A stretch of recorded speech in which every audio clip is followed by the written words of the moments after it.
তুরস্কের প্রেসিডেন্ট এরদোয়ানের হাতে প্রায় 1400 বছরের পুরনো হজরত ওমরের জেরুজালেম বিজয়ের চুক্তিপত্র তুলে দিলেন একজন খ্রিস্টান পাদ্রী। ঐতিহাসিক সেই চুক্তি নিজ চোখে দেখে চমকে গেলেন এরদোয়ান।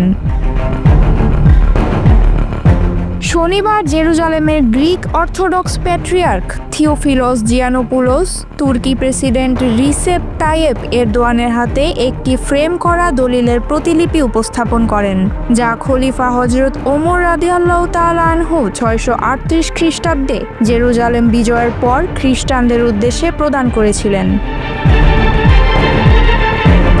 প্রতিলিপিটি ফ্রেমে বাঁধিয়ে তুরস্কে নিয়ে আসেন থিওফিলস। শনিবার 13 সেপ্টেম্বর ইস্তাম্বুলের ডলমাবাহচে প্রাসাদে জিয়ানোপোলোস এবং তার প্রতিনিধি দলকে স্বাগত জানান এরদোয়ান। তখন তিনি তুর্কি প্রেসিডেন্টকে প্রতিলিপিটি উপহার দেন। এই দলিলটি 638 খ্রিস্টাব্দে মুসলিম বাহিনীর হাতে জেরুজালেম বিজয়ের সময় রচিত হয়েছিল। তখন বাইজেন্টাইন শাসনামলে শহরের খ্রিস্টান নেতা প্যাট্রিয়ার্ক সোফ্রোনিয়সের হাতে চুক্তিটি তুলে দেন খলিফা ওমর রাদিয়াল্লাহু তাআলা আনহু। এতে শহরের খ্রিস্টান জনসংখ্যা ও ধর্মীয় স্থানে নিরাপত্তা নিশ্চিত করা হয়। এর মধ্যে ছিল জেরুজালেমের চার্চ অব দি হোলি সেপালকার এবং বেথলেহেমের ব্যাসিলিকা অব দি নেটিভিটি।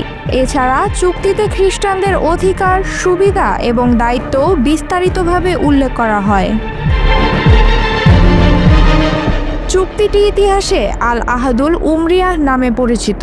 এতে বলা হয়, এটি সেই নিরাপত্তা চুক্তি যা আল্লাহর বান্দা ওমর আমিরুল মুমিনিন জেরুজালেমের অধিবাসীদের জন্য দিয়েছেন।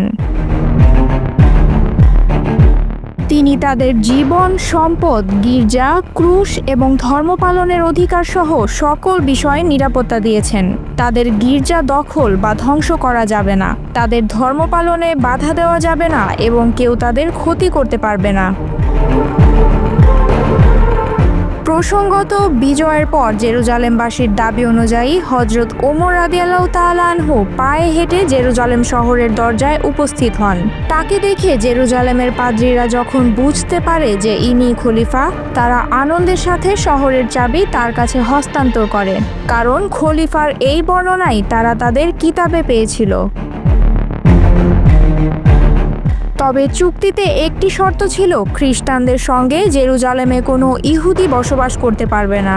এছাড়া তাদের অন্যান্য অধিবাসীদের মতো জিজিয়া কর দিতে হবে এবং শহর থেকে রোমান বাহিনীকে তাড়িয়ে দিতে হবে। কেউ চাইলে রোমানদের সঙ্গে নিরাপদে চলে যেতে পারবে, আবার কেউ চাইলে শহরে থেকেই জিজিয়া কর দিয়ে বসবাস করতে পারবে।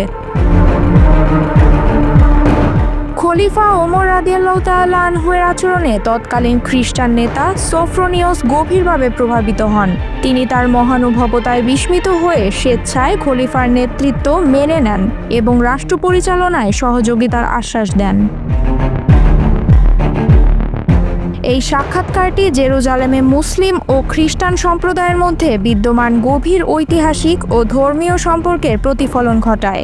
প্রায় 1400 বছর আগে রচিত এই মূল চুক্তিপত্রটি এখনও ধর্মীয় সহাবস্থানের অধিকার ও সুরক্ষা নিয়ে আলোচনায় একটি গুরুত্বপূর্ণ দৃষ্টান্ত হিসেবে ব্যবহৃত হয়।